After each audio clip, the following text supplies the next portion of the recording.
A'udzubillahi minasyaitonirrajim. Bismillahirrahmanirrahim. Assalamualaikum warahmatullahi wabarakatuh. Waalaikumsalam warahmatullahi wabarakatuh. Alhamdulillahi rabbil alamin, wassalatu wassalamu ala sayyidil mursalin, sayyidina wa habibina wa syafi'ina wa maulana Muhammadin wa ala alihi wa sahbihi ajma'in. Subhanaka la ilma lana illa ma 'allamtana innaka antal alimul hakim. Yang berbahagia sama-sama kita hormati para ustaz, para alim ulama, para sepuh dan kesepuhan Masjid Baitur Rahim yang sama-sama kita muliakan, DKM Masjid Baitur Rahim, serta Bapak Ibu jamaah yang insyaallah senantiasa dalam curahan rahmat, ampunan dan ridha Allah Subhanahu wa taala. Amin. Insyaallah kita akan membahas berkaitan dengan puasa khususnya karena memang insyaallah kurang lebih sekarang kita masuk bulan Sya'ban ini tanggal 18 Pak, hari Sabtu ini. Tanggal 18. Jadi kalau misalnya Sya'bannya 30 hari berarti 12 hari lagi. Kalau 29 11 hari lagi. Jadi kemungkinan kalau salah hisab Ramadan itu mulai tanggal 23 kalau salah hisab kalau tidak salah. Insyaallah. Mudah-mudahan pokoknya kita mudah-mudahan intinya Allah berikan umur kita serta doa kita yaitu segera sampai pada Ramadan. Amin ya Allah. Oleh karena itu kita akan mencoba membahas sekarang berkaitan dengan bab puasa yang buat Ramadan insyaallah sebentar lagi. Bismillahirrahmanirrahim. Qala al-muallif nafa'ana Allah bihi wa bi'ulumihi fid dharain amin. Kitabus Shiyam, bab tentang puasa. Ta'rifuhu, yaitu pengertian puasa. As-siyamu lughatan al-imsaku 'an syai'i kalaman kana aw ta'aman. Secara bahasa puasa itu adalah menahan diri kita baik dari ucapan atau dari makanan. Jadi puasa itu secara bahasa bukan hanya menahan dari makanan, tapi juga bisa menahan dari ucapan. Kita tidak berbicara, menahan ucapan kita, menahan perkataan kita. Mengapa demikian? Kata para ulama ahli bahasa, hal ini karena diambil dari firman Allah dalam surah Maryam ketika mengisahkan tentang Sayyidah Maryam, di mana beliau mengatakan, Inni nazartu lirrahmani sawma. Aku bernazar kepada Allah, apa sauman, aku ingin berpuasa. Kata Pak ahli tafsir, puasa di sini adalah Sayyidah Maryam saat itu tidak akan berbicara dengan orang-orang.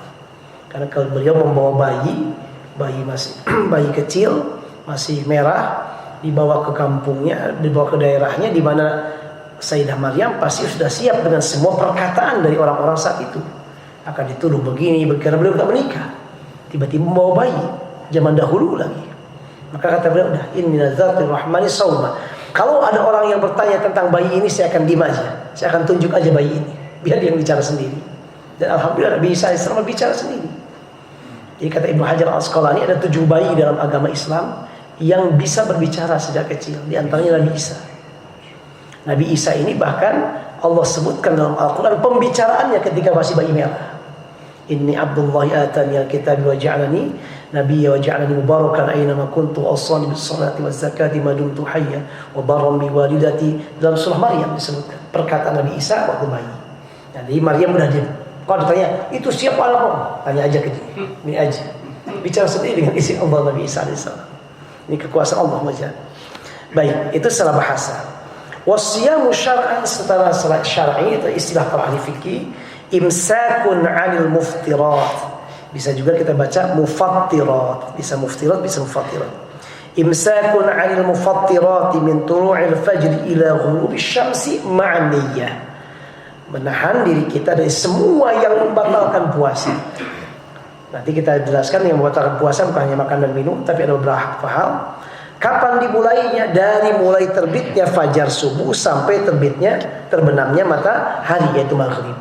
Dengan catatan ma'an niyyah, harus pakai niat. Kalau gak ada niat nggak sah.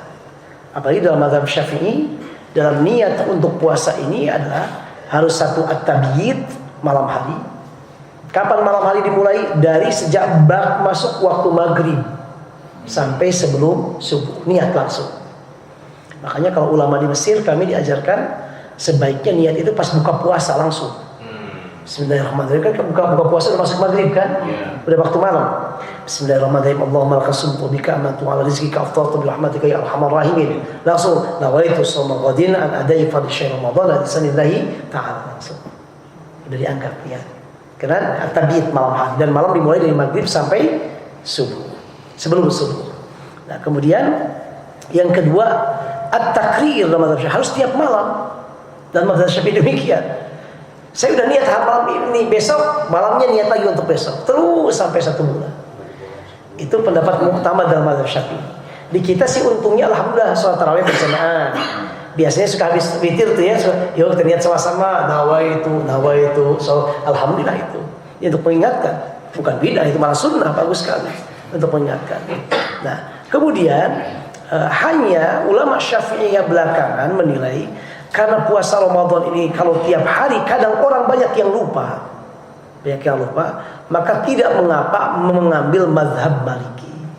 Apa mazhab Maliki? Mazhab Maliki mengatakan boleh niat di awal Ramadan untuk 1 bulan penuh. Maka disunatkan dalam mazhab Syafi'i pas niatnya nanti malam pertama, hari pertama, niat untuk besok plus untuk niat puasa 1 bulan penuh. Nawaitu shauma Ramadan syahran kamilan bismillah ta'ala. Saya niat berpuasa Ramadan untuk 1 bulan penuh. Apa implikasi hukumnya jika di tengah suatu hari, tengah malam atau tengah hari, tengah bulan puasa, kita lupa tidak berniat untuk besok hari, maka sudah sah. Karena di awalnya kita sudah berpuasa untuk 1 bulan mengikuti mazhab siapa? Maliki. Nah ini, ya. Jadi makanya jangan lupa ma'andai harus dengan niat. Kecuali mazhab Hanafi mengatakan nggak perlu niat puasa Ramadan. Loh kenapa? Karena kalau kita puasa Ramadan tidak akan mungkin berpindah ke puasa yang lainnya. Beda dengan sholat subuh atau sholat yang lain. Saya sholat 2 rakaat, Allahu Akbar. Bisa jadi sholat subuh, bisa menjadi qobliyah, bisa jadi macam-macam. Zuhur bisa jadi sholat zuhur, bisa menjadi sholat sunat. Maka perlu niat untuk memisahkan, membedakan antara ini sholat zuhur, ini bukan sholat zuhur. Sementara puasa Ramadan enggak, kata mazhab Hanafi. Kalau kita puasa Ramadan, apakah ada makna untuk niat puasa yang lain? Tidak. Makanya kata mazhab Hanafi enggak usah niat, enggak apa-apa. Kenapa? Karena dengan puasa otomatis kita maksudnya Ramadan. Karena fungsi niat itu adalah untuk memisahkan satu ibadah dengan ibadah yang lain yang kemungkinan bisa ada makna ibadah yang lain. Adapun puasa Ramadan tidak ada.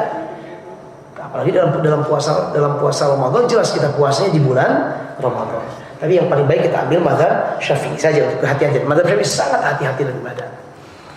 Tarikh tasyri' as-siyam, kapan diwajibkan puasa? Kata beliau, furidhu siyamu syahr Ramadan fi Sya'ban min as-sanah ats-tsaniyah lil hijrah. Nah, ini jadi puasa ini diwajibkan pada bulan Sya'ban tahun kedua Hijriah. Jadi 2 tahun setelah Nabi Muhammad hijrah ke Madinah wajib puasa Ramadan. Sebelum itu makanya puasa-puasa biasa saja. Jadi belum ada kewajiban untuk puasa Ramadan. Baik, dari masyru'iyyati siyam shaumi syahr Ramadan. Nah, ini sebagai ketahui syahr Ramadan alladzi unzila fihi al-Qur'an. Nah, kemudian kita yang lain, hukmu tariki siyam syahr Ramadan min ghairi uzrin. Nah, ini kalau ada orang yang meninggalkan puasa tanpa sebab, tanpa alasan dia enggak berpuasa. Nah, ini para ulama sangat sadid dalam hal ini, sangat keras. Sesuai dengan dari nas dari Al-Quran atau Sunnah Rasulullah SAW. Nah ini kata beliau, lamma kana siyamu syahr Ramadan ruknan min arkanil Islam wa min al-fara'idil ma'lumati min ad-din bid-darurah kana jahidu wujubihi kafiran ay yu'amalu mu'amalatal murtad. Jadi kalau ada orang yang mengingkari kewajiban puasa Ramadan, karena puasa Ramadan ini adalah sesuatu yang sudah wajib. Dan kata para ulama ini namanya minal ma'lum minad din bid-darurah. Semua umat Islam tahu wajibnya puasa Ramadan. Maka implikasinya jika ada orang yang meyakini puasa Ramadan itu tidak wajib, dia mengatakan puasa Ramadan tidak wajib, apa? Kafiron, dia sudah kafir. Na'udzubillah. Ai yu'amal mu'amalatul murtad, dan dia harus diperlakukan seperti orang yang murtad, yang keluar dari agama Islam. Apa? Fayustatabu, ayo taubat. Diminta taubat. Kamu enggak boleh begitu. Karena puasa Ramadan wajib. Ayo taubat dari perkataanmu kemarin yang mengatakan puasa Ramadan tidak wajib. Fa in taba qubila minhu. Dia bertaubat, ya saya bertaubat kemarin saya salah, alhamdulillah terima. Selesai. Wa illa, kalau dia tidak bertaubat, ayo kamu bilang kemarin Ramadan enggak wajib. Tobat, enggak mau tobat. Saya tetap dengan keyakinan saya begitu. Apa? Qutila haddan, boleh dibunuh. Haddan sebagai had hukuman. Tapi ingat juga, ini enggak dipraktikkan di negara kita, enggak. Karena ini secara fikih. Dan yang berhak melakukan ini hanya ke pemerintahan. Enggak bisa pribadi, enggak boleh. Tapi ini artinya kita mengambil kesimpulan betapa besarnya dosa orang yang demikian, yang mengatakan puasa tidak wajib. Nah, وَذَلِكَ إِلَّمْ يَكُنْ قَرِيبَ الْعَهْدِ بِالْإِسْلَامِ أَوْ نَشَأَ بَعِيدًا عَنِ الْعُمْرَانِ أي الْعُلَمَاءِ. Itu bagi orang yang memang, kecuali tentunya bagi orang yang baru masuk Islamnya. Dia mengatakan puasa Ramadan tidak wajib. Kenapa? Oh, dia baru mu'allaf, wajar. Jangan dihukum, jangan terapkan. Kenapa? Karena dia baru masuk Islam, belum tahu banyak. Atau mungkin dia udah lama Islamnya tapi jauh dari para ulama. Dia tidak tahu hukumnya, nggak ada yang menjelaskan. Dia mengatakan puasa Ramadan nggak wajib, jangan diterapkan hukum itu. Karena dia jauh dari ulama. Nah, zaman sekarang banyak terjadi juga, misalnya saudara-saudara kita yang tinggal masih di hutan, daerah terpencil dan lain sebagainya. Baik, hikmahnya kita tinggalkan. Thubutu syahr Ramadan. Nah ini, aywa. Yathbutu dukhulu syahr Ramadan bi ahadi amrayni. Bagaimana cara kita menentukan datangnya bulan Ramadan? Ada dua cara di para ulama. Satu, ru'yatul hilal, melihat hilal. Dan ini pendapat semua para ulama, atau mungkin boleh dikatakan 4 mazhab demikian, termasuk dalam mazhab Syafi'i. Jadi misalnya besok tanggal 29 Sya'ban, hari ini tanggal 29 Sya'ban, besok tanggal 30. Tanggal 30 besok Sya'ban itu kemungkinan tanggal 1 Ramadan atau tanggal 30 Sya'ban. Karena kan dalam agama kita bulan ini tidak ada yang 31 hari. Maksimal berapa? 30 hari. Nah, hilal itu nanti dilihat sekarang tanggal 29 Sya'ban, besok tanggal 30 Sya'ban, dilihat nanti habis maghrib. Habis maghrib muncul sedikit aja pakai alat teropong. Terkadang di daerah tertentu bisa kelihatan dengan mata sendiri kalau di pinggir pantai, dengan catatan tidak gelap, maksudnya terang. Kelihatan udah kayak bulan salib begitu. Jika dia muncul, berarti besok bukan tanggal 30 Sya'ban, tapi tanggal 1 Ramadan. Nah, jika kemudian tidak muncul, atau tiba-tiba langit mendung, gak kelihatan, maka kita genapkan besok menjadi Sya'ban tanggal 30. Berarti Ramadannya lusa, kalau hilalnya tidak kelihatan. Nah, bagaimana kalau dengan hisab? Hisab ini boleh, tapi setelah ru'yah, kalau para ulama demikian. Nah, tapi di kita misalnya guru-guru kita di Muhammadiyah mengambil hisab dulu. Enggak apa-apa juga perbedaan demikian, enggak ada masalah. Enggak ada masalah. Tapi para ulama, termasuk mayoritas para ulama termasuk di Indonesia secara resmi itu menggunakan apa? Ru'yah hilal, melihat hilal. Tidak hisab dulu. Hisab untuk penguat saja. Hisab untuk penguat saja. Lailatul Tsalatsina min Sya'ban, pada malam ke-30. Wa dzalika bi an yashhada amama al-qadi syahidu 'adlin annahu qadra al-hilal. Dalam mazhab Syafi'i, yang melihat hilal ini cukup satu orang. Misalnya dari Tanjung Priok kelihatan melihat ada hilal satu orang. Dia orang adil, gak bohong, dia adil. Saya melihat hilal, sendiri dia bicara di depan qadhi, di depan penguasa, saya melihat hilal tadi malam. Udah, itu udah cukup untuk menentukan besok Ramadan. Satu orang. Nah, tapi dengan catatan orang tersebut adil. Nah, zaman sekarang agak susah. Agak susah untuk mencari adil itu. Maka perlu untuk kedua atau ketiga. Dan alhamdulillah sekarang alatnya udah teropong, udah luar biasa canggih. Saudi apalagi lebih canggih lagi. Saudi Arabia punya uang besar. Nah, jadi namun ala kulli hal, hilal ini kata para ulama itu sebenarnya kalaupun tidak menggunakan alat bisa dilihat. Karena para Nabi Muhammad gak ada alat-alat. Nampak, Allah mudahkan memang untuk tanda waktu, tanda bulan. Nah, jadi pertama dengan melihat hilal.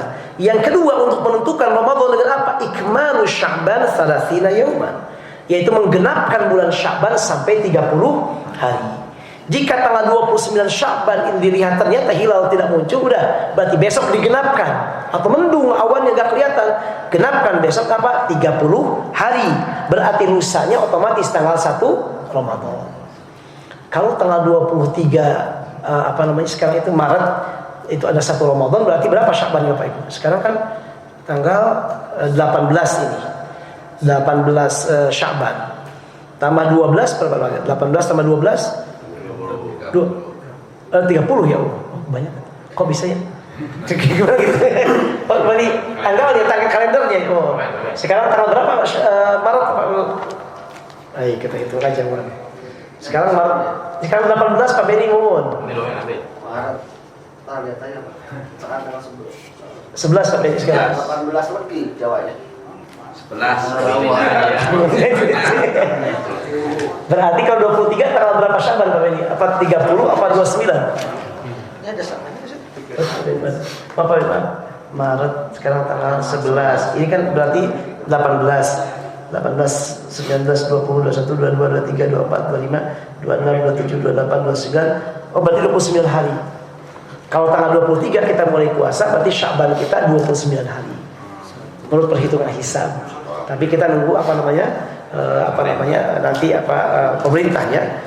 Kita ikut pemerintah. Jika ada perbedaan, kita ikut pemerintah. Dan perlu diketahui di pemerintahan bukan hanya orang bodoh, banyak orang pintar. Jadi, tapi kita menghormati perbedaan, harus menghormati. Ada yang misalnya puasanya besok beda tiba-tiba, ada yang puasanya tanggal 23, ada yang mulai puasa tanggal 24, gak usah ribut. Silakan dua-duanya. Cuma kita sebagai rakyat yang paling baik kita turut kepada pemerintah. Ya ayyuhalladzina amanu atti'ullaha wa atti'ur rasulah wa ulil amri minkum. Baik. Itu cara menentukan Sya'ban. Loh, kenapa demikian? Diambil dari hadis Nabi Muhammad. Karena Nabi Muhammad mengatakan demikian. Dalam banyak hadis, di antaranya Imam Bukhari Muslim mengatakan, hadis riwayat Imam Bukhari Muslim, Nabi Muhammad mengatakan, sumu li ru'yati, berpuasalah karena melihatnya. Apa? Melihat hilal. Nabi Muhammad berarti mengatakan puasa kenapa? Karena melihat hilal. Wa aftiru li ru'yati, nanti Idul Fitri pun jangan lupa lihat hilal, karena melihat hilal. Fa in humma 'alaikum, kalau ternyata mendung tidak bisa kelihatan hilal, fa akmilu 'iddat Sya'ban 30 yauman. Sempurnakan hitungan bulan Sya'ban menjadi 30 hari. Nah, itu dalilnya ini oleh para ulama. Baik, syarat wajibnya berpuasa. Syurutu wujubis shaum. Apa syarat wajib berpuasa? 1, Islam. Wajib orang Islam berpuasa. Berarti kalau bukan muslim enggak wajib. Kata para ulama, maksudnya tidak wajib ini adalah adamul mutalabah. Tidak perlu kita ajak dia. Tidak perlu, kamu harus berpuasa. Saya kan bukan muslim, pokoknya siapapun juga kalau harus berpuasa. Nah, di dunia tidak. Meskipun di akhirat nanti dia berdosa karena dia tidak berpuasa. Jadi mu'akhadzah ini adamul mutalabah. Yang pertama, syarat wajibnya puasa siapa? Orang Islam. Orang Islam jika dia sudah balik, kemudian tidak ada uzur yang lainnya, wajib dia berpuasa. Kalau tidak, berdosa. Bagaimana kalau dia tidak berpuasa tapi dia yakin wajib puasa itu, cuma dia nggak berpuasa karena malas, maka dia berdosa tapi tidak kafir. Dia berdosa saja. Yang kedua, at-taklif. Wa yuqsaru bit-taklifi ay yakuna al-muslimu balighan aqilan. Maksudnya taklif itu adalah muslimnya harus balik dan berakal. Kalau dia belum balik gak wajib. Tapi diajarkan oleh kita ke anak-anak kita, putra-putri kita. Nah, tapi kalau dia belum balik belum wajib. Aqilan, berakal. Kalau dia gak berakal gak wajib. Gak wajib. Kemudian setelah itu al-khulu min a'dzaril mani'ah min as-shaum. Dia tidak ada uzur-uzur yang membolehkan dia tidak puasa. Apa uzur tersebut? At-talabbus bil haid aw nifas juz'an min ajza'in nahar. Jadi tidak haid, tidak nifas. Sekalipun sebentar. Ibu-ibu enggak haid, sahur dari subuh terus puasa. 2 menit sebelum maghrib keluar darah haid. Maaf, hari itu enggak dihitung puasanya. Harus diqadha. Nah, biasanya ibu-ibu paling ngenes yang itu. Makanya ibu-ibu biasanya begini caranya dia. Nah, kalau dia ada yang merembes, maaf, menjelang maghrib, dia nggak dilihat, biar aja nanti, dia lihat tunggu. Nanti setelah maghrib akan semua baru dilihat. Oh, kalau kan, ya kemungkinan tadi bukan. Ibu-ibu kan triknya ibu-ibu dilawan ibu. Termasuk nifas juga. Pokoknya kalau pas sebagian siang dia darah haid keluar, sekalipun 1 menit sebelum maghrib, maka maaf, untuk hari itu tidak sah puasanya, dia harus mengqadha. Tapi kalau sholat dia tidak usah diqadha. Loh, kenapa kalau sholat gak usah diqadha, kalau puasa diqadha? Kalau sholat itu tiap hari, kalau diqadha kasihan ibu-ibu. Maka kalau puasa Ramadan setahun sekali, kalau nggak diqadha kebangetan. Kan ada setahun sekali. Setahun cuma 1 bulan adanya. Tapi kalau puasa kalau sholat terus-terusan tiap bulan. Makanya itu di antara keringanan demikian. Yang kedua, al-marad, sakit. Amal azar al-mubih hadil iftar. Adapun uzur-uzur yang membolehkan dia berbuka puasa, tadi tidak boleh puasa, haid dan nifas. Yang kedua, al-ighma'u, yang tidak boleh puasa. Awil junun al-mutbiq bayad al-yawm kullah. Fa in afaqa walau lahzatan minan nahari saqata al-'udhr wa wajaba imsaku baqiyatil yawm. Nah, jadi termasuk yang tidak diperbolehkan berpuasa kalau dia gila atau dia koma. Dia gila atau dia koma, pingsan, enggak ingat. Misalnya dia koma dari sebelum subuh terus. Pas waktu asar dia bangun, sadar. Begitu dia sadar, maka dia jangan batalkan puasa. Teruskan sampai maghrib. Nah, kecuali kalau dia nggak kuat, beda lagi. Kalau dia nggak kuat, atau misalnya ada orang gila, nah kemudian terus seharian penuh, itu nggak boleh puasa. Tapi kalau dia sadar sekalipun sedikit, misalnya pada waktu siang harinya, maka dia harus berpuasa. Kecuali kalau dia nggak kuat, maka boleh batal. Tapi batalnya bukan karena dia gilanya, tapi karena dia tidak kuatnya. Nah, adapun yang uzur-uzur yang membolehkan kita tidak berpuasa, tadi nggak boleh puasa sama sekali. Yang kedua, boleh kita nggak berpuasa, hanya boleh kita berbuka dari puasa kita. Kita puasa kemudian berbuka. Siapa? Yang pertama, al-marad, sakit. Apa ukuran sakit yang boleh kita tidak berpuasa atau membatalkan puasa kita? Yaitu alladzi yusabbibu li sahibihi dararan syadidan, yang membuat orang yang sakitnya dia merasa banyak madaratnya, memberatkan dia, sangat memberatkan dia. Sakitnya sakit berat. Kalau dia puasa nggak kuat, berbahaya untuk dia. Atau alaman au inzi'ajan syadidaini, atau dia akan bertambah sakitnya.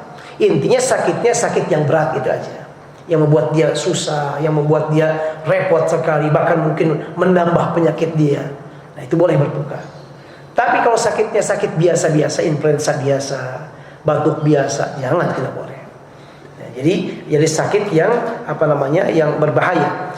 Amma idza ishtadda al-marad aw al-alam bihaitsu khashya ma'u 'ala nafsil halak wajib al-fit. Tapi kalau sakitnya dia yakin kalau dia puasa akan membuat dia binasa, meninggal dunia, wajib dia buka. Tuh, Islam. Jadi kalau dia, ini sakitnya, kata dokter, Bu, jangan sakit. Kalau ibu sakit, itu mungkin ibu umurnya nggak panjang lagi, kata dokter. Kemungkinan secara medis, wajib dia berbuka. Karena agama kita sangat menghormati nyawa. Dokter kita memang yang ahli paham, memang umur Allah yang menentukan. Tapi dokter namanya dia yang lebih paham hal itu. Ketika dikatakan demikian, tidak boleh, ibu akan binasa atau meninggal dunia, maka wajib berbuka. Yang berikutnya as-safar at-tawil alladzi la yaqilu an 83 km bi syartin ay yakuna safar mubahan wa bi syart ay yastaghfir safaru sa'iral yawm. Jadi yang berikutnya yang boleh berbuka, yang boleh tidak berpuasa kalau kita melakukan perjalanan minimalnya 83 km. Satu jalanan, ibu, bukan bolak-balik pakai lagi. Satu jalan, misalnya dari sini ke Bandung. Dengan catatan perjalanan tersebut adalah perjalanan yang mubah, bukan untuk maksiat. Apa contoh perjalanan untuk maksiat? Saya berangkat ke Bandung untuk merampok. Nah, ini nggak bisa untuk berbuka puasa. Nah, atau juga yang kedua dalam mazhab Syafi'i, ini penting sekali. Orang yang bepergian boleh tidak berpuasa itu jika bepergiannya sebelum subuh. Bukan begini, subuh udah masuk puasa nih, kita puasa nih. Sekarang saya mau ke Bandung. Berangkatlah kita ke Bandung, udah 83 km nih, boleh buka? Enggak boleh. Kalau sebabnya karena safar. Safar yang membolehkan seseorang tidak berpuasa, atau misalnya berbuka puasa, itu pertama Kalau perjalanannya tadi adalah minimal 83 km, yang kedua kalau dia berangkat dari rumahnya sebelum subuh, sebelum memulai puasa.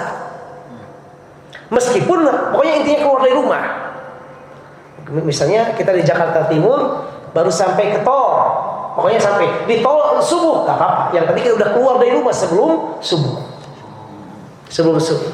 Jadi tidak harus sampai Bandungnya sebelum subuh, bukan. Sebelum subuh Bapak udah keluar dari rumah, sampai di tol tiba-tiba udah azan subuh, Bapak boleh berbuka. Artinya boleh tidak berpuasa dengan sebab safar. Tapi kalau sholat subuh dulu di rumah, lalu berangkat ke Bandung, Bapak tidak boleh tidak berpuasa karena sebab safar, tidak boleh. Tetap harus berusaha puasa. Kenapa? Karena Bapak berangkatnya setelah subuh, setelah mulai puasanya. Jika di tengah jalan gak kuat akhirnya berbuka, sebab berbukanya bolehnya bukan karena bepergian, tapi karena gak kuatnya. Nah, jelas sampai bagian. Nah, di tengah jalan gak kuat, haus, udah buka aja. Tapi bukan karena safarnya, tapi apa? Karena Bapak gak kuat berpuasanya. Karena kalau safarnya boleh Bapak tidak berpuasa jika Bapak berangkat dari rumah kapan? Sebelum subuh. Sebelum subuh. Berangkat dari rumah, pokoknya berangkat dari rumah, keluar dari rumah. Tiba-tiba baru 1 km, 2 km dari azan subuh, nggak apa-apa. Yang penting Bapak Ibu sudah keluar dari rumah. Nah, demikian. Jadi itu yang safar ya. Nah, kemudian yang ketiga al-ajzu 'anis shaum, tidak kuat berpuasa. Tidak kuat berpuasa. Nah, ini maka dia boleh tidak berpuasa. Kemudian yang berikutnya rukun puasa arkanus shaum. Pertama niat. Wahia qasdus siyam, niat untuk puasa. Wa mahalluha al-qalb, tempat niat itu dalam hati.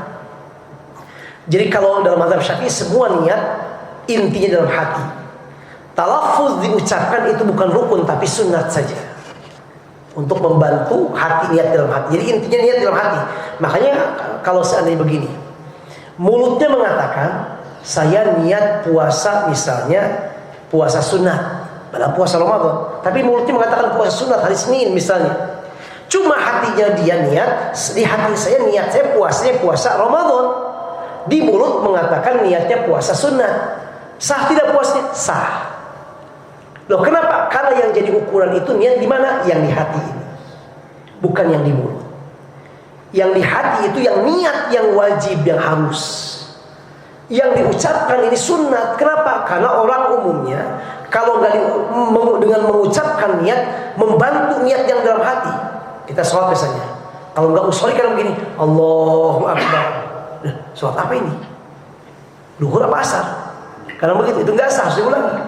Tapi kalau kita usolli dulu, usolli fardhu asir, zuhur sekarang, usolli fardhu zuhri. Jadi makanya kenapa talaffuz bin niat menjadi sunat, karena membantu niat yang ada dalam hati. Meskipun inti niat dalam berpuasa ada dalam hati kita. Ada orang nggak berniat, nggak mengatakan dengan lidahnya nawaitu shauma, tapi dalam hatinya saya niat puasa Ramadan besok hari kan Allah Taala, fardhu Ramadan kan Allah Taala. Udah cukup. Nawaitu shauma Ramadan fardhu Allah Taala misalnya. Cukup. Jadi niat itu tempat dalam hati. Wala yushtaratu talaffuz biha, tidak disyaratkan untuk untuk diucapkan. Nah, dalam niat ini ada 3 hal dalam mazhab Syafi'i. Satu at-tabiyyit tadi, harus malam hari. Kalau niatnya baru setelah subuh gak sah puasanya. Harus malam hari. Di tiap malam harus malam hari. Kapan malam hari? Dimulai dari maghrib. Jadi pas buka puasa langsung aja niat Bapak Ibu. Sehingga kita dihitung sudah niat pada waktu malam hari. Kemudian apa dalilnya? Dalilnya hadis riwayat Imam Daruqutni, wa man lam yubayyitis siyam qabla al-fajr fala siyama lahu.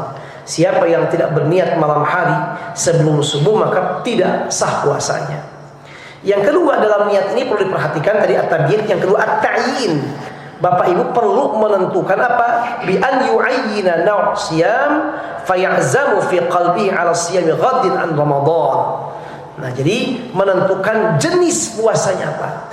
Kalau Bapak niatnya begini, nawaitu shauma, enggak disebutkan nawaitu siyam lillahi ta'ala, enggak sah. Karena puasanya puasa apa?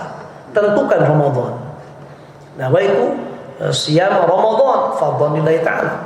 Nah, itu disebutkan siyam Ramadan.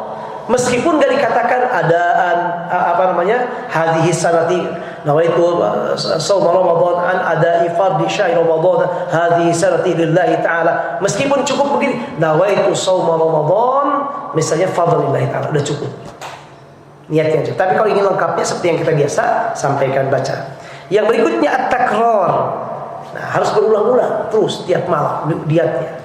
Hanya untuk menjaga-jaga, karena puasa Ramadan ini adalah kalau tiap malam kadang merepotkan. Kalau ada yang enggak berniat, ulama Syafi'i yang mutakhirin membolehkan mengambil mazhab Maliki di hari pertama atau malam pertama atau mungkin malam kedua. Kalau lupa dia malam pertama, kita niatkan untuk 1 bulan penuh. Sehingga jika nanti di tengah Ramadan kita lupa enggak berniat, tetap puasa kita sah. Jadi rukun puasa ada 2. 1 niat. Di dalam niat ada 3 unsur yang jangan lupa. Niatnya harus malam hari, tabyid. Niatnya ditentukan jenis puasanya apa, puasa Ramadan. Kemudian yang berikutnya harus diulang-ulang, yaitu setiap malam. Yang kedua rukun puasa adalah al-imsak 'anil mufattirah. Menahan kita di semua yang membatalkan. Apa yang membatalkan puasa? 1, al-aqlu wasyurb. Makan dan minum dengan sengaja. Nah, idza kana dzalika 'amdan, kalau sengaja, mahma kana al-ma'kul aw al-mashrub qalilan aw katsiran. Sekalipun yang kita makan banyak atau sedikit, karena lupa enggak batal. Pulang ke rumah, sedang panas-panasnya duhur, lihat di kulkas, wah, ada jus, kluk, habis 1 botol. Lihat lagi, ada lagi, jus lagi yang lain, habis 1 botol. Habis 3 botol, alhamdulillah sih. Kemudian, Pak, kok nggak puasa? Astagfirullahaladzim. Astagfirullahaladzim. Allah Akbar.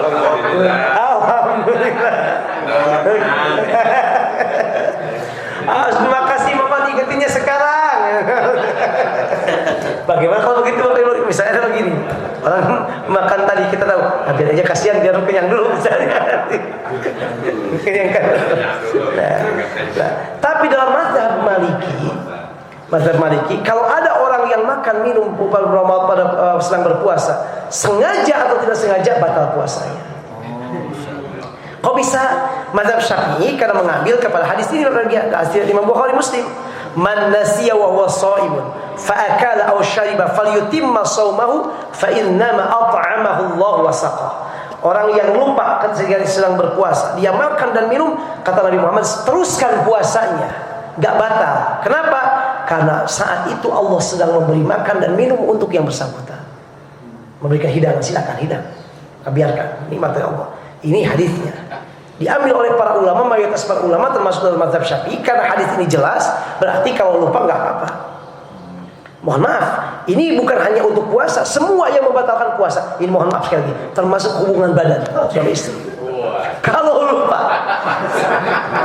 hubungan badan enggak batal puasa, enggak bayar kafarah. Coba kalau terjadi kebangetan banget. Misalnya lupa semua.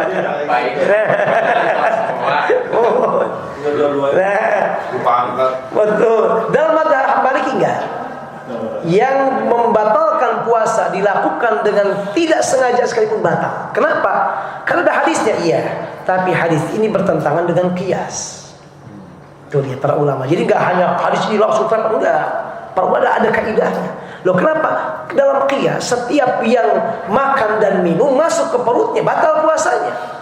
Mau sengaja atau tidak, kan yang membatalkan puasa makan dan minum, berhubungan badan, enggak disebutkan mau ininya enggak. Pokoknya kalau demikian batal, karena masuk kepada perutnya, masuk kepada dimagnya misalnya.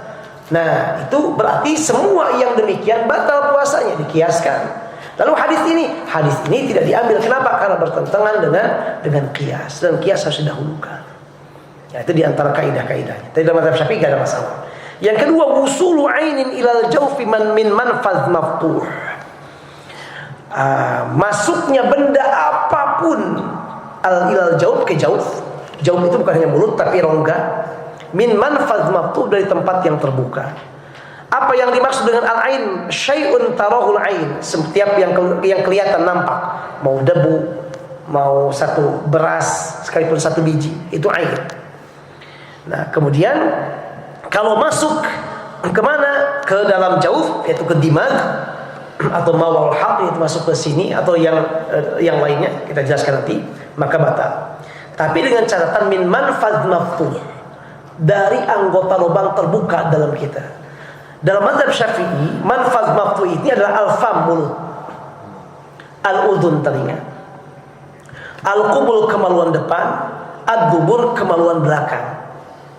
Nah, jadi kalau ada sesuatu yang masuk dari telinga kita, kemudian juga dari mulut kita, dari kemaluan depan atau kemaluan belakang, maka itu membatalkan puasa. Termasuk dalam keterangan yang lain, termasuk dari hidung.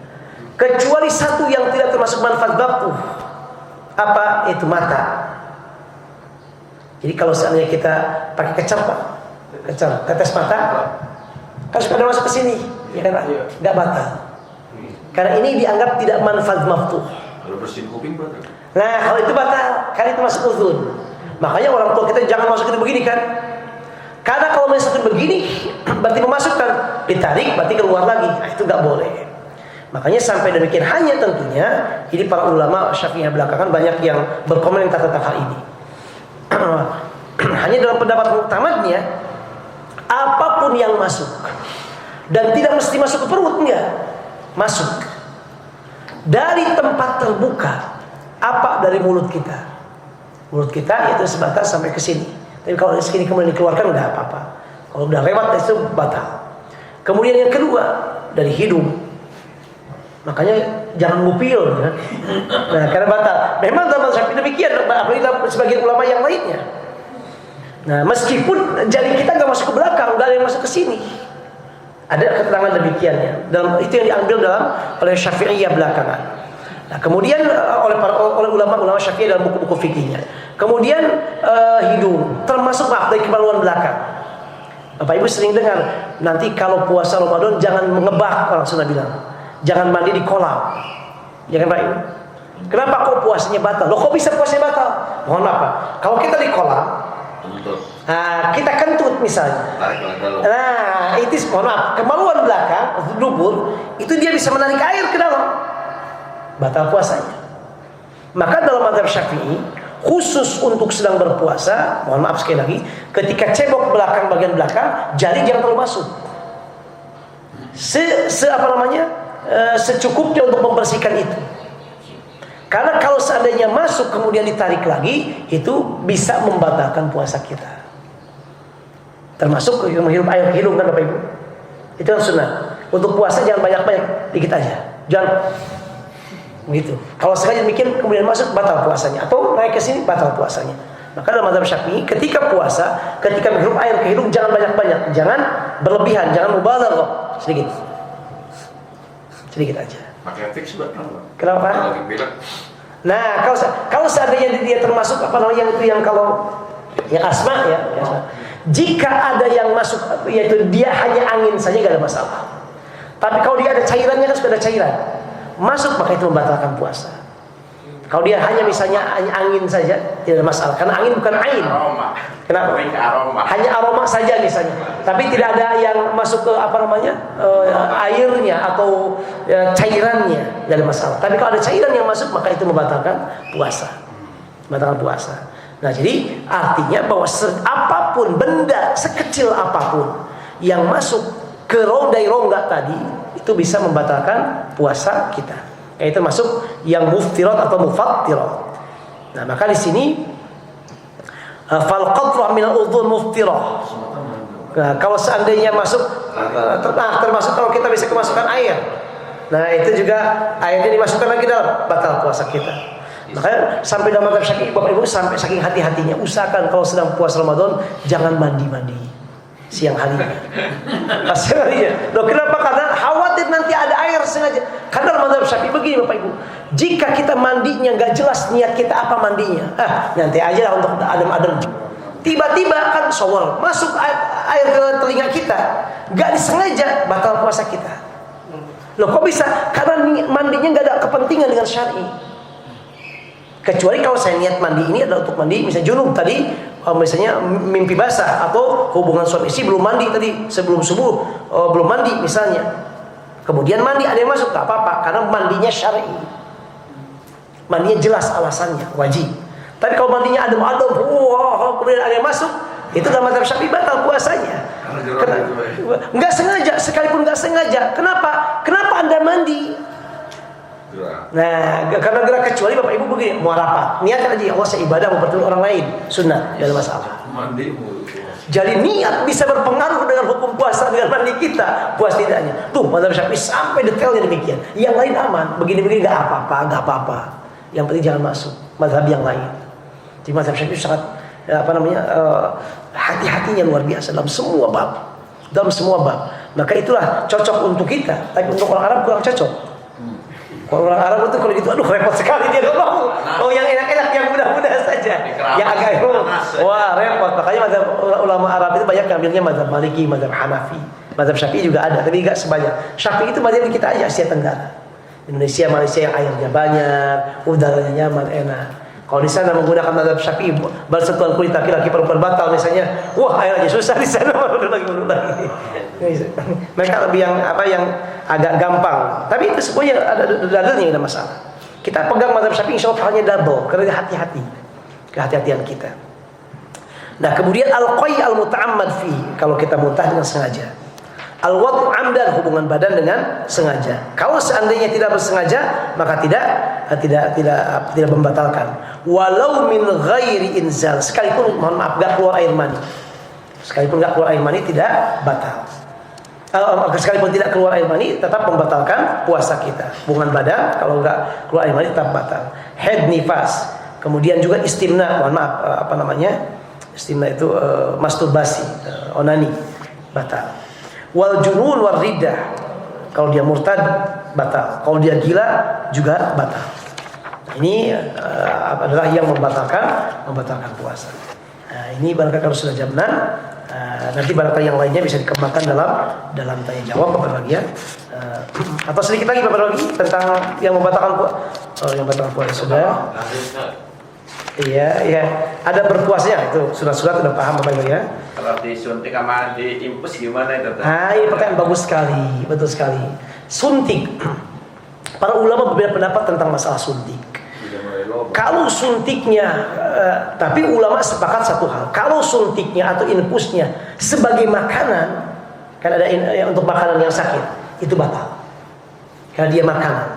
Tapi kalau suntiknya suntik kesehatan, ada ulama yang membedakan apakah suntikannya pas di urat nadi atau tidak. Di urat nadi batal, kalau enggak. Yang lain mengatakan suntikan tidak batal puasa. Kenapa? Karena ini bukan manfaat maftuh. Yang manfaat maftuh tadi apa? Tempat yang terbuka kan cuma mulut, hidung, telinga dan semuanya. Ini kan tidak. Udah Bapak Ibu ambil aja yang ini, tidak ada masalah. Kayak vaksin tidak ada masalah. Nah kecuali Bapak Ibu lagi tadi infus dimasukkan itu makanan. Nah itu makanan sekalipun dia misalnya tidak disuntikan tapi disuntik juga kan infusnya itu makanan, maka itu batal puasanya kan makanan. Tapi kalau yang lain tidak ada masalah kayak vaksin misalnya. Yang buat stamina vitamin. Untuk apa? Itu sama bukan dimasukkan makanan. Ya misalnya untuk membuat vitamin kita. Itu masuk makanan. Ya, tapi kalau seandainya misalnya yang sakit suntikan untuk sakit itu tidak ada masalah. Tidak ada masalah. Nah, kenapa? Karena ini bukan manfaat maftuh. Silakan Bapak Ibu yang lainnya. Silakan. Kenapa? Yang berkumur itu batal nggak? Tidak batal. Tapi berkumurnya dalam betul. Dalam puasa ini makanya dalam mazhab Syafi'i Bapak Ibu berkumur.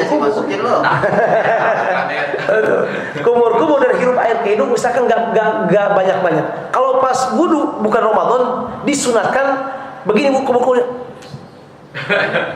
Disunatkan demikian. Bakal mungkin sunat. Demikian. Jadi membersihkan semuanya. Kalau bukan puasa. Tapi puasa cukup ini. Cukup begitu saja. Udah keluarkan. Tiba-tiba mungkin ada yang masuk, tidak ada masalah. Tapi kalau kita wudhu nggak pakai, kan kita sunat. Betul. Ya. Jadi kita kumur cuma basahin mulut doang aja, yang tidak masuk air nggak apa-apa. Nggak apa-apa karena kumur-kumur termasuk sunat. Tapi dalam wudhu kita tidak dapat pahala sunat. Sementara dalam bulan Ramadan kalau kita melakukan yang sunat termasuk kumur-kumur, pahalanya seperti wajib. Maka dalam ini sebaiknya Bapak Ibu kubur-kubur aja meskipun khawatir, tapi kubur-kumurnya apa? Cukup hanya air masuk ke hidung. Karena minimal kumur-kumur adalah air masuk ke hidung. Minimal mencuci hidung itu ada sedikit air ke dalam. Makanya kalau di kampung dulu kita begini aja. Itu udah cukup. Meskipun yang paling baik dihirup demikian. Tapi kalau dihirup jangan keluar Ya aja. kan. Sedikit aja. Jangan sampai berlebihan. Nah, itu. Jadi kalau kumur enggak ada masalah. Silakan, Pak. Kumur itu kan walaupun dikeluarkan lagi kan pasti ada sisa air. Takutnya kita khawatir Betul. ada Betul. Apa? Enggak apa-apa, tidak ada masalah. Kenapa? Karena itu diperbolehkan. Dan pasti itu air itu ada yang menyisa. Pasti ada yang menyisa. Tapi karena itu yang diperbolehkan dalam surat puasa dan niat kita ketika kumur-kumur bukan untuk minum, tapi hanya untuk apa? Kumur-kumur. Dan makanya kumur-kumurnya agar tidak demikian atau kemungkinan besar demikian, maka hanya sedikit saja. Jadi Itu ada masalah. lebih baik tetap kumur-kumur. Lebih baik tetap kumur-kumur, itu sunatnya dan itu diperbolehkan dengan catatan tidak betul sekali, dengan catatan tidak berlebihan. Kalau sikat gigi, Kenapa, Pak? Sikat gigi dia termasuk dalam mazhab Syafi'i. Sikat gigi boleh dengan catatan kita memastikan tidak ada odol yang masuk ke sini. Maka yang paling bagus sikat gigi itu adalah sebelum subuh. Kalau kita akan yang lain adalah misalnya sikat giginya odolnya kalau mau kasih odol sedikit sekali atau gak kasih odol lebih bagus. Karena dalam mazhab Syafi'i begini, kalau seandainya kita boleh menggunakan siwak, tapi usahakan siwak ini sebelum zuhur dipakainya. Loh, kenapa? Habis zuhur bagaimana gak pakai bersiwak bau? Mohon maaf ini. Dalam mazhab Syafi'i justru dengan baunya itu sesuai dengan sabda Rasulullah SAW. La famus shaim atyabu indallahi minal misk. Jadi bau mulutnya orang yang berpuasa lebih baik daripada minyak kasturi. Maka dalam mazhab Syafi'i kalau kita mau gosok gigi usahakan tidak lewat habis zuhur. Dan kalau kita gosok gigi pastikan tidak ada odol yang masuk ke tenggorokan. Karena kalau masuk batal puasa kita. Maka yang paling sedikit aja atau enggak pakai odol sama sekali misalnya.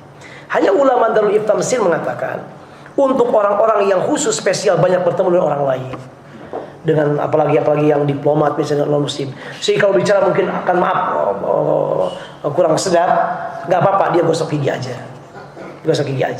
Jadi untuk menunjukkan juga karena di hadapan dengan orang lain yang sering bertemu dengan orang yang lain. Dengan catatan usahakan odolnya tidak terlalu banyak sekalipun habis zuhur.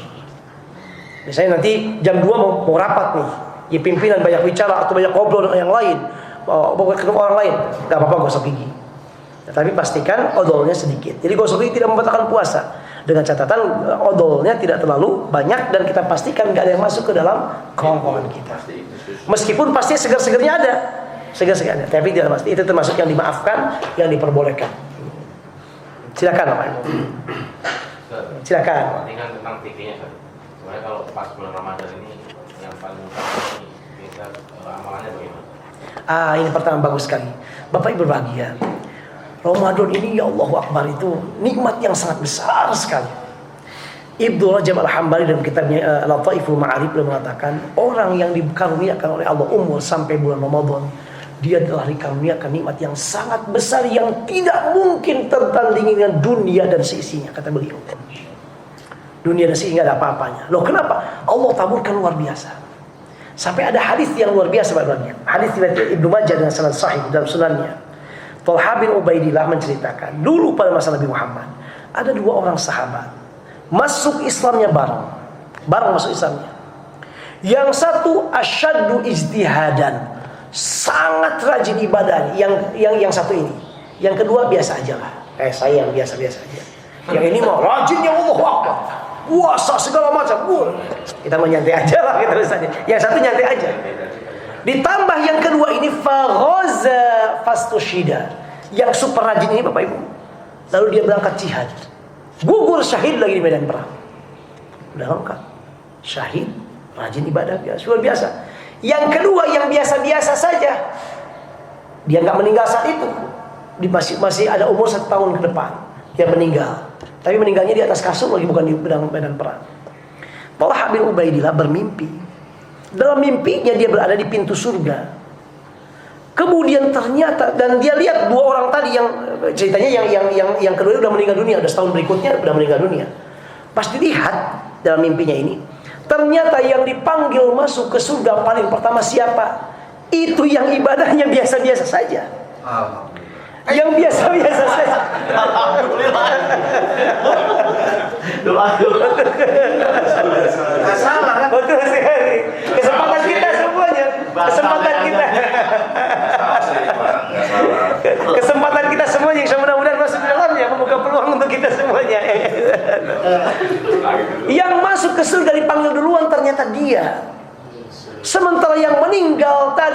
super rajin ibadahnya, meninggal gugur syahid, dipanggil masuk ke surga setelah dia. Sementara ketika melihat Tolha, kamu belum waktunya pulang. Bangun dari tidur dia kaget. Dia ceritakan para sahabat, semua kaget. Bagaimana mungkin? Dan kita juga heran. Kok bisa? Harusnya yang masuk surga duluan siapa? Ini yang paling rajin, gugur syahid lagi. Bukan dia yang tidur yang meninggal di atas kasur. Ditanyakanlah kepada Muhammad SAW. Kata Rasulullah, min ayyi dzalika ta'jabun? Kalian kaget dari itu? Kata para sahabat, ya Rasul, bagaimana tidak kaget ya Rasul? Kana hadza ashadda ijtihadan. Thumma ghaza wastushhida wa dakhala jannata al-akhir qablahu. Bagaimana kami tidak kaget ya Rasulullah? Ini paling rajin, super meninggal syahid. Giliran masuk surga ini yang biasa-biasa duluan. Apa kata Rasulullah? Kata Rasulullah, bukankah orang yang meninggal, yang masuk surga, yang biasa-biasa ini, masih Allah berikan usia 1 tahun ke depan? Kemudian kata Rasulullah, wa adraka Ramadhan fasomah, dan dia bertemu dengan bulan Ramadan dan berpuasa di dalamnya. Tuh, ya. Nabi Muhammad menyebut demikian. Wa shalla kadza wa kadza salatan, dan dia masih bisa salat dalam setahun itu. Kemudian kata Nabi Muhammad di akhir hadis, fa wallahi, demi Allah, inna bainahuma la'ab'ad mimma bainas sama'i wal ardh. Beda jarak antara keduanya, ketahuilah demi Allah, berbedaan keduanya. Sekalipun gugur syahid di medan perang, ini biasa-biasa saja, tapi Allah berikan umur 1 tahun dia bertemu dengan Ramadan. Dia puasa dalam Ramadan, ibadah puasa Ramadan, sholat di Ramadan dan yang lainnya. Ketahuilah demi Allah, perbedaan keduanya antara langit dan bumi. Masya Allah. Bayangin, itu perbedaannya kata Nabi antara langit dan bumi. Ini gugur syahid di medan perang. Artinya Bapak Ibu bahagia, subhanallah, agama kita membuka peluang untuk kita apa saja, termasuk nikmat yang luar biasa bertemu dengan Ramadan, gak main-main. Maka pantas Nabi Muhammad berdoa agar ketemu dengan bulan Ramadan apa? Sejak Rajab, bayangin. Nabi Muhammad kalau udah ketemu Ramadan udah surga, udah bagiannya. Gak punya dosa Nabi Muhammad, dimuliakan oleh Allah. Tapi untuk menunjukkan betapa luar biasanya Ramadan. Nah, oleh karena itu yang perlu kita siapkan dalam mengisi ini, siapkan mental dari sekarang. Siapkan mental, insya Allah saya Ramadan lebih baik dari yang lainnya. Kalau kita ngejar dunia nggak ada ujungnya, Bapak Ibu ya. Ya perlu dunia, kita tetap perlu, tapi usahakan Ramadan ini agak lebihkan kita. Yang biasanya mungkin rawatib kurang, nggak kita lebihkan. Rawatib paling tidak Bapak Ibu, rawatib yang 10 rakaat yang muakkad nggak ketinggalan. 2 sebelum subuh, 2 sebelum duhur, 2 sesudah duhur, 2 setelah maghrib, 2 setelah isya, minimal itu. Ya tambah duha misalnya. Tarawih kan insya Allah jangan putus juga tarawih. Kemudian usahakan witirnya. Pokoknya apapun, bagaimanapun, secapek apapun, sampai Ramadan nanti berakhir, rawatib lengkap, tarawih lengkap, witir lengkap, dan kalau bisa sholat berjamaah. Khususnya kalau duhur asal mungkin di tempat kerja. Khususnya mulai apa? Isya dan subuh. Betul sekali. Karena kata Nabi Muhammad begini Bapak Ibu, siapa yang sholat isya berjamaah, maka pahalanya seperti dia melakukan setengah malam semuanya sholat malam. Isya Bapak berjamaah di masjid di Baitur Rahim nih, itu pahalanya sama setengah malam. Jadi kalau malam 12 jam, 6 jam gak berhenti dia sholat malam terus, pahalanya seperti itu. Dan siapa yang sholat subuhnya berjamaah, maka pahalanya seperti dia semalaman melakukan sholat malam. Muhammad gak tahu-tahu itu dalam semua waktu dan bulan, apalagi pada bulan Ramadan. Duhur asal mungkin Bapak Ibu sedang di kantor, tapi usahakan berjamaah. Ya paling tidak Ramadan ini paling tidak. Ya habis Ramadan syukur-syukur mungkin bertahan. Kalau enggak ya paling tidak. Ya ini kan luar biasa. Waktu yang luar biasa. Maka dalam riwayat yang lain Ramadan ini disebut dengan syahrul ummati, bulan umatku. Kenapa bulan umatku? Betapa ditaburkan oleh Allah semuanya di sini. Bahkan dalam masalah dosa, hadis Bukhari Muslim mengatakan, man shoma Ramadhana imanan wa ihtisaban ghufira lahu ma taqaddama min dzanbi. Siapa yang puasa Ramadan dengan penuh iman dan harapan pahala Allah, Allah ampuni dosa saya yang telah lalu. Hadis riwayat Imam Ahmad ditambahkan, siapa yang puasa Ramadan karena Allah dan ikhlas karena Allah apa? Imanan wa ihtisaban ghufira lahu ma taqaddama min dzanbihi wa ma ta'akhkhar. Allah akan ampuni dosa dia yang telah lalu dan yang akan datang. Bayangkan Bapak Ibu. Ada lagi satu lagi, hadis riwayat Ibnu Majah dalam sunannya dengan sanad sahih. Kata Rasulullah SAW, siapa yang berpuasa pada bulan Ramadan imanan wa ihtisaban raja'a min dzunubi kayawma waladatu ummuh, maka dia kalau dia puasa Ramadan dengan ikhlas karena Allah dan juga harapan hanya karena Allah dan penuh keimanan, maka dosa-dosanya akan Allah bersihkan persis seperti bayi yang baru dilahirkan. Bayangkan Bapak Ibu. Sampai kata para ulama, sebagian para ulama, puasa Ramadan kalau kita lakukan sungguh-sungguh bisa menghapuskan dosa antara kita dengan manusia juga. Kata sebagian ulama. Kata sebagian manusia, kata ulama demikian. Termasuk dengan manusia juga. Maka ini kesempatan yang luar biasa. Maka udah tekankan sekarang, udah yang terbaik sekarang. Yang punya rezeki kesempatan juga bagi-bagi. Ya kalau ditunggu-tunggu sampai punya tabungan 50 juta, 20 juta, ya gak ada ujungnya. Kapan juga? Sekarang masalah rezeki bukan kapan harus sampai numpuknya. Ada kelebihan, bismillah aja. Jangan berharap, bukan ya insya Allah bisa kita kali ganti, enggak. Dengan memberi ini aja udah luar biasa pada bulan Ramadan. Adapun yang lainnya pasti Allah berikan juga, diganti karena janji Allah. Di bulan yang lain diganti apalagi bulan Ramadan. Makanya kata para ulama, ada orang yang berpuasa 1 hari tapi pahalanya 100 hari. Puasa 1 hari tapi pahalanya 100 hari. Siapa? Orang yang memberikan berbuka tiap harinya berapa?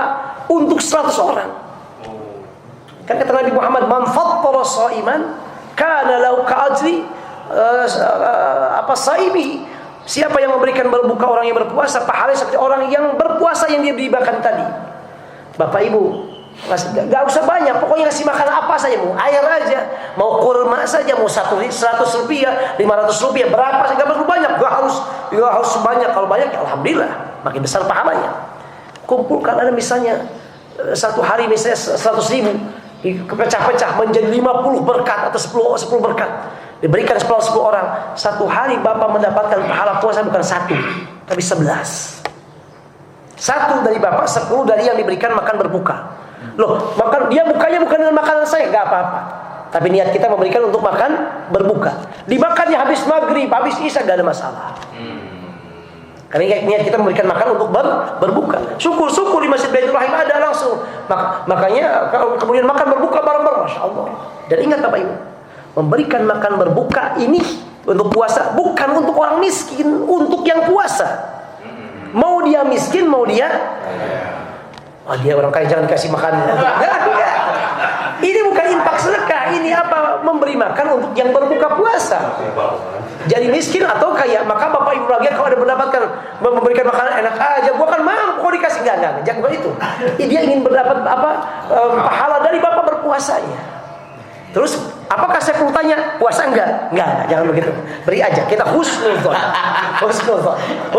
saja. Bismillah. Karena kalaupun Bapak memberikan makanan kepada dia ternyata enggak berpuasa, Bapak tetap mendapatkan pahala apa? Infak dan sedekah. Meskipun karena dia tidak berpuasa, infak sedekah pahalanya besar sekali. Balasannya ya Allah Akbar. Makanya saya di Mesir, Bapak Ibu sekali kangen dengan Ramadan ini. Saya kalau Ramadan kami mahasiswa gak perlu cari-cari buka berpuasa, gak perlu cari sahur. Pokoknya 1 bulan itu udah ditanggung, ada terus, tinggal kita mau kemana. Buka puasa di Mesir Bapak, orang-orang biasa membuka tenda, namanya Maidatul Rahman. Orang miskin, orang biasa buka tenda, saking berlombanya. Jadi kalau nanti dilihat, yang mana nih? Di sana ayam besar, enggak, saya daging. Terus pilih-pilih kita, saking banyaknya. Masya Allah. Jadi kita di sini tenda-tenda udah nggak usah izin, duduk aja. Duduk aja di tempat itu, dia udah ada kursinya atau kalau nggak, pokoknya sederhana. Mungkin berapa orang duduk aja. Nanti yang melayani siapa Bapak? Bukan pelayan yang kemana, dianya dan keluarga. Ada di daerah Tajamur, saya tinggal di dekat kuburan, daerah padang pasir, banyak anjing, biar murah. Jadi kalau malam-malam itu ada 30 anjing ribut Bapak. Ada geng-gengnya. Geng padang pasir sini padang nggak berani keluar. Saya nggak berani keluar. Biarkan sampai mereka selesai dari tawurannya, baru kita keluar. Tapi di atasnya itu komplek pemukiman elit di daerah Katamea, Haid. Saya dengan pemukiman penduduknya. Itu kalau kita buka puasa suka sering milih-milih tenda yang ini. Orang kaya raya luar biasa. Kemudian dia akan kita duduk. Nanti pokoknya kalau mau apa saya bilang. Kita bilang Pak mau ini nambah, makan banyak. Ternyata yang ngasih tadi kan pakaiannya biasa. Itu ternyata yang memberikan Maidatul Rahman, yang dia orang kaya tadi. Jadi dia memberikan dengan hartanya, memberikan juga dengan tenaganya. Itu hebatnya. Jika begini mentang-mentang saya ngasih yang punya duit, ya tolong, beres duit dari aku dong. Dia ngasih uang, jika kelihatan kita siapa majikannya, pakaiannya pakaian biasa, kita suruh dia, Pak, ini kan Pak, ini kan mumpung. Ternyata dia yang ngasih Maidatul Rahmannya, ini kita malu semuanya. Udah begitu tahu kita apa mahasiswa. Di rumah ada berapa? Saya bilang, saya anaknya banyak, Pak. Berapa? 4 tuh. Disiapkan 4 anak, 1 istri, dan anak kecil saya dihitung anak besar. Dan porsi Arab itu Bapak Ibu bahagia, kalau kita makan satu piring itu bisa untuk 3 atau 4 orang. Jadi 1 kali untuk sahur ini bisa disimpan oleh kita makan bisa untuk 3 hari. 3 hari kan saking banyaknya. Cuma kita kadang nggak kuat karena daging terus. Jadi kadang asam urat juga akhirnya.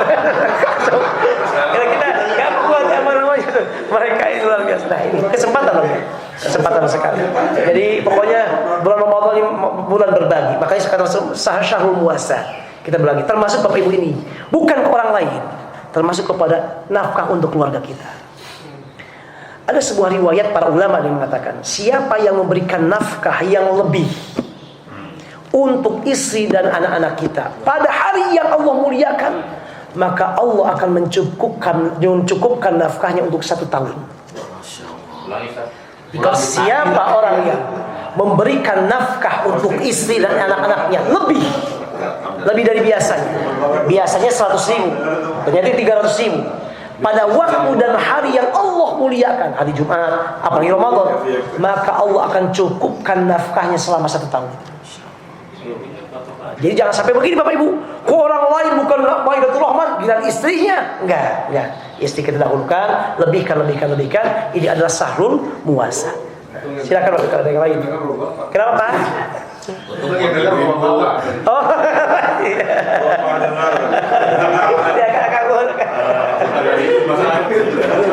Betul. Oleh sampaikan untuk keutamaan ibadah Fatihah kemudian saudara, adakah waktu-waktu yang lebih baik untuk kita beramal di bulan Ramadan dan bentuknya apa? Maksudnya waktu-waktu terbaik? Ada. Ya misalkan kan ada sedekah subuh. Betul. Ada yang kebiasaan di hari-hari lain, ada sedekah Jumat gitu kan. Betul sekali. Ada nggak yang waktu yang lebih istimewa di bulan Ramadan? Betul. Nah, Bapak bahagia. Kalau hari-hari yang lain waktunya tertentu. Hari Jumat, ada yang mengatakan hari Jumat habis asar. Kemudian tiap hari yang lain habis tengah malam. Kemudian yang lain misalnya habis Jumatan. Waktu tertentu untuk Ramadan dari mulai tiap menit dari pagi dan semuanya mulia. Jadi Bapak Ibu bahagia sekarang memberikannya nanti jam 12 siang. Luar biasa. Jam 12 malam luar. Ramadan semuanya luar biasa. Apalagi 10 terakhir. Atau Ramadannya hari Jumat. Loh kenapa? Karena kalau Ramadannya hari Jumat berkumpul 2, keutamaan Ramadan dan keutamaan hari Jumat. 10 terakhir berkumpul 2, Ramadan dan 10 terakhir. Tapi Ramadan dari segi Ramadan, Bapak kapan saja berbuat baik. Mau siang, mau malam, mau pagi, mau sore, semuanya luar biasa dan istimewa. Lalu apa yang ditekankan oleh Nabi Muhammad? Yang ditekankan oleh Nabi Muhammad khususnya dalam ibadah ini, dalam hadis-hadis itu diantaranya adalah selain sholat malam dan puasa, membaca Al-Quran dan sedekah. Membaca Al-Quran dan sedekah. Loh hadisnya demikian. Hadis riwayat Ibnu Abbas, hadis riwayat Imam Bukhari dalam sahihnya. Kata Rasulullah SAW, kata Ibnu Abbas, kan Rasulullah ajwadan nas, wa kana ajwada ma yakunu fi Ramadan. Nabi Muhammad itu orang yang sangat dermawan. Kata Anas bin Malik, Nabi Muhammad tidak pernah diminta oleh siapapun kecuali ngasih. Sampai ada seseorang yang minta ke Nabi Muhammad sampai 3 kali, dikasih 3-3-nya. Nabi Muhammad SAW. Nabi Muhammad dermawan, apalagi pada bulan Ramadan. Tuh. Dan dikatakan ketika Jibril menemuinya kemudian mengajarkan Al-Quran. Tuh disebutkan 2 di sini apa? Sedekah, infak dan juga adalah baca Al-Quran. Di akhir hadis, saking dermawannya karihil mursalah, saking dermawannya Nabi Muhammad pada bulan Ramadan khususnya seperti angin yang berhembus. Artinya gak ada kata di sini ada debu langsung kasih ada rezeki langsung diinfakkan, ada rezeki langsung disedekahkan ke orang lain. Nabi Muhammad khusus pada bulan Ramadan. Maka yang paling utama ditekan Nabi Muhammad selain tentang sholat tarawih tadi, membaca Al-Quran, mengkaji Al-Quran dan juga infak dan sedekah. Itu yang paling ditekankan Nabi Muhammad SAW. Tentu selain juga yang lainnya, yang lain bentuk-bentuk yang lainnya. Jadi infak dan sedekah, kerabat kita yang memerlukan, mumpung Ramadan kita misalnya ini kan, tetangga kita yang kemudian berbuka puasa dan sebagainya. Nah itu ibadah yang sangat banyak disentil oleh Rasulullah SAW dalam hadisnya berkaitan, yaitu selain dari sholat tarawih, sholat qiyamul lail dan sebagainya, yaitu adalah membaca Al-Quran dan infak sedekah. Sampai Imam Malik, beliau kan punya daras pengajian. Kalau beliau datang tiba bulan Ramadan, beliau tutup, nggak ada pengajian. Beliau baca Quran, khatamkan. Imam Syafi'i berkali-kali hafal 60 kali dalam Ramadan di luar sholat. Di Al-Azhar juga sama. Begitu datang mau Ramadan, semua pengajian tutup dulu. Pengajian tutup dulu. Kenapa? Semua konsen untuk Al-Quran. Khatamin Quran terus. Tadarus. Nah, kalau di kita kan konteks berbeda. Kalau nggak ada pengajian makin kacau, nggak tahu juga apa yang dilakukan. Nah, kita jangan kalau gitu. Kalau di sana kan memang umumnya ini. Kalau di kita tetap malah giatkan dengan pengajian. Kalau di kita karena konteksnya berbeda. Karena kalau nggak ada pengajian bingung. Apa yang saya kerjakan kata jemaah? Sholat aja. Apalagi yang lainnya, apalagi kan nggak tahu juga. Nah, kita jelaskan makin banyak kan kita pengajian kalau pas di kita. Karena pengajian juga dari Al-Quran dan Sunnah juga. Dari Al-Quran juga, apalagi mungkin banyak saudara kita yang belum bisa baca Al-Quran. Tadarus, terus tahsin segala macam digemblengkan ceramah-ceramah sehingga makin hidup dan makin terasa. Nah, ya, itu diantara ibadah berbahagia dan Ramadan kapan saja mulia istimewa. Silakan Bapak Ibu. Silakan. Tadi yang terkait safar ya. Betul. Kalau kita tidak bisa mengambil kerusuh pas puasa Ramadan, tidak bisa mengambil rusuh membatalkan puasa karena kita perginya habis subuh. Betul. Apakah itu juga berlaku juga untuk sholat wajib kita?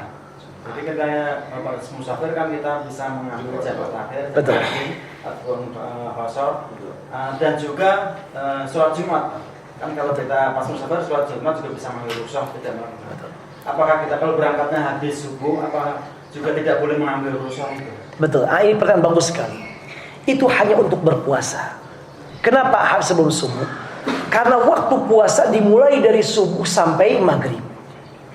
Ketika saya berangkat setelah subuh, artinya sebagian waktu puasa kita sudah dalam keadaan di dalamnya. Maka oleh karena itu, untuk puasa dia harus berangkatnya sebelum waktu puasa dimulai. Nah, sehingga kita bisa mengambil rusuh safar. Adapun untuk Jumatan tidak demikian. Saya berangkatnya misalnya jam 8, berangkat ke Bandung. Sampai di Bandung, maka boleh kita misalnya tidak Jumatan, zuhur saja. Nah, kenapa? Karena untuk musafir kan berkaitan dengan sholat tadi, ukurannya bukan pas berangkatnya, tapi berapa lama kita tinggal di sananya.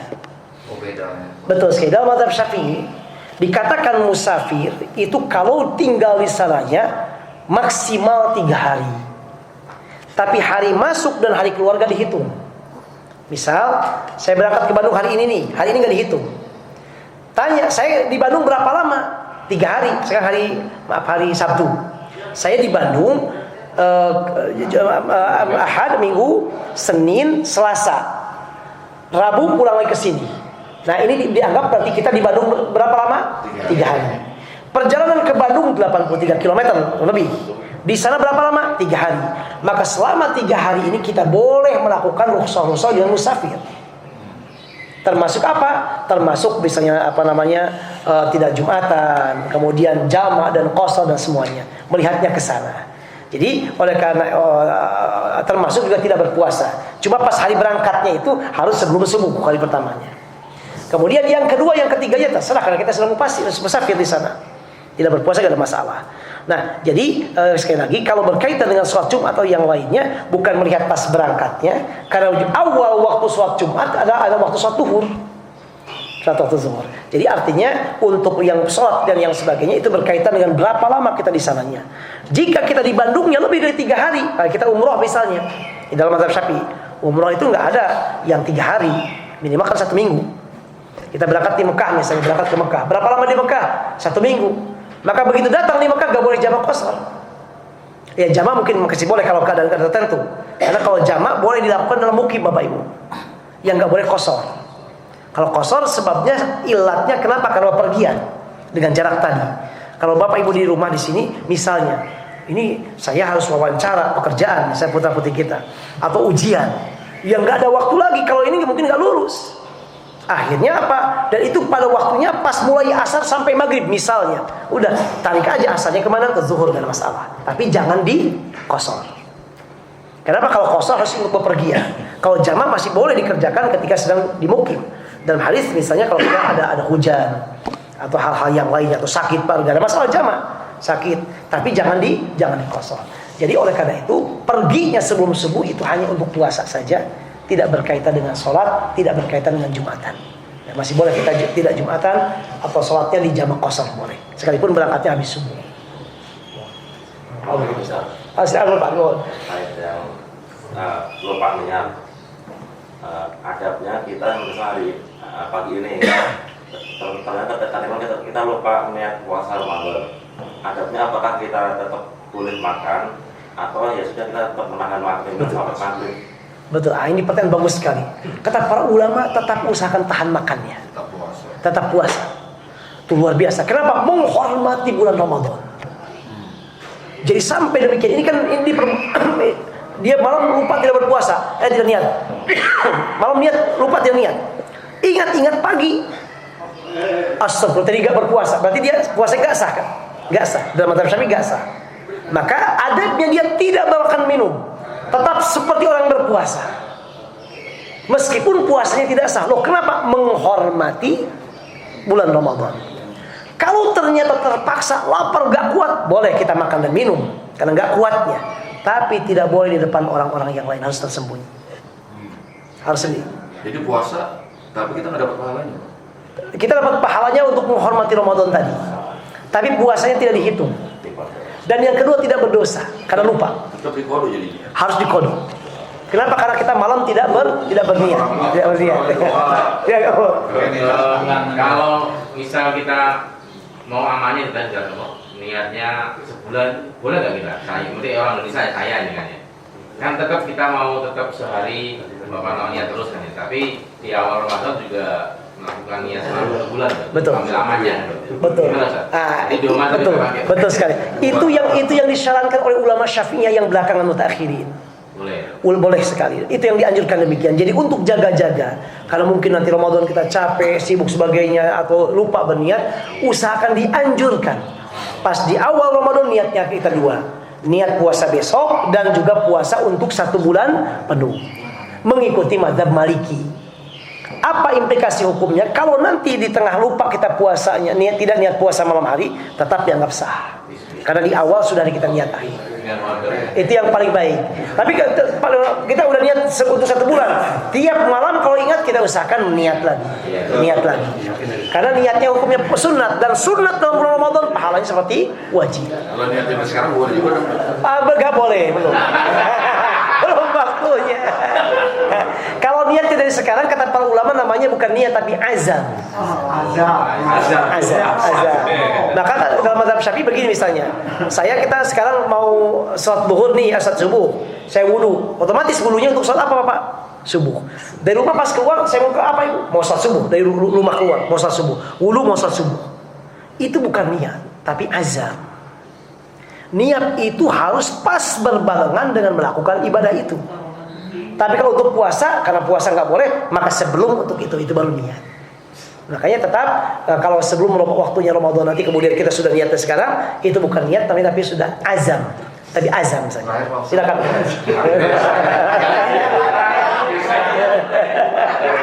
Kalau itu di Eropa Pak Ustaz, betul. Itu kan buka puasa jam 9. Betul. Dia juga subuhnya juga itu panjangnya 18 jam puasa. Itu orang-orang Indo ngikutin jam di sana. Betul. 18 jam gitu. Betul sekali. Nah, ini pertanyaan bagus sekali lagi ya. Ada 2 fatwa dalam hal ini Bapak Ibu. Mayoritas lembaga fatwa mengatakan ikuti negara setempat. Jika dia tidak kuat berbuka saja. Misalnya 18 hari kan di pas musim panas. Tetap. Kenapa? Karena ukuran puasa itu adalah matahari. Terbit matahari, terbit fajar dan terbenam matahari. Terbenam fajar dan artinya kalau dia belum terbenam belum waktunya berbuka. Maka artinya yang di sana 18 jam, 19 jam, tetap puasanya waktunya 19 jam. Cuma ketika dia tidak kuat, dia boleh berbuka. Gak kuat berbuka aja. Nah, pendapat kedua ini dikeluarkan oleh MUI Mesir, Darul Ifta Mesir. Darul Ifta Mesir mengatakan, untuk waktu yang puasanya lebih dari 16 jam, boleh ikut waktu Saudi Arabia. Tapi bukan waktu yang negara terdekat, bisa di kutub. Siangnya mungkin bisa 20 jam. Nah, Darul Ifta mengatakan, ya alhamdulillah, Darul Ifta mengatakan, kalau untuk negara yang puasanya lebih dari 16 jam, maka dia boleh berpuasanya ikut ke Saudi Arabia. Saudi Arabia misalnya berapa jam? Saudi Arabia misalnya 12 jam. Udah, itu dari mulai subuh di negara tersebut, hitung 12 jam ke depan bukan nanti. Meskipun di negara setempat masih terang. Untuk negara yang lebih dari 16 jam. Tapi ini pendapat hanya dikeluarkan oleh MUI Mesir, Darul Ifta Mesir. Darul Ifta Mesir saja. Yang lain mengatakan tetap ikut dengan negara matahari negara tersebut. 18 jam ya 18 jam. 19 jam 19 jam. Tapi kalau nggak kuat boleh berbuka. Puasanya dibantu aja. Makanya keluarga di Indonesia itu masya Allah nikmat, negara yang indah sekali. Allahu Akbar, nikmatnya luar biasa. Kita ini tetap stabil 12 jam terus. Makanya ini termasuk nikmat yang paling besar yang Allah berikan kepada kita. Kita tinggal di Indonesia, alhamdulillah. Negaranya hujan ada, kemudian mau apa enggak hujan panas ada, semua tanaman buah-buahan ada di sini. Air melimpah, ya Allah Akbar. Kita gali sedikit keluar air. Di Mesir gali-gali gak keluar berdalam, gak keluar airnya. Makanya kalau di Mesir kadang kita tersenyum. Ada di daerah Fayum ada danau Korun, misalnya Korun tempat ditenggelamkan, ada tempat wisata namanya air terjun. Nafura, air terjun. Kalau kita gambarkan air terjun kan luar biasa kenapa? Pas datang Pak paling 2 meter Pak airnya terjun. Ya Allah, kalau kita pancuran langsung astagfirullah. Kalau kita air terjun subhanallah Mesir, boleh berapa meter di atas di Mesir. Kalau di kita ima di sawah geloban. Yang gini-gini, tapi air terjun di sana Pak bagian. Cuma dari atas ke bawah 2 meter, Pak. Saya udah lihat ya Allah 2 meter. Loh, apa tempat wisata air terjun? Berarti subhanallah di Indonesia. Alhamdulillah bagian. Bangga dengan negara kita, alhamdulillah. Kita akhiri dengan doa kafaratul majlis. Subhanakallahumma bihamdika asyhadu an la ilaha illa anta astaghfiruka wa atubu ilaik. Wa sallallahu alaihi wa sallam Muhammadin wa ala alihi wa sahbihi ajma'in. Wassalamu alaikum warahmatullahi wabarakatuh.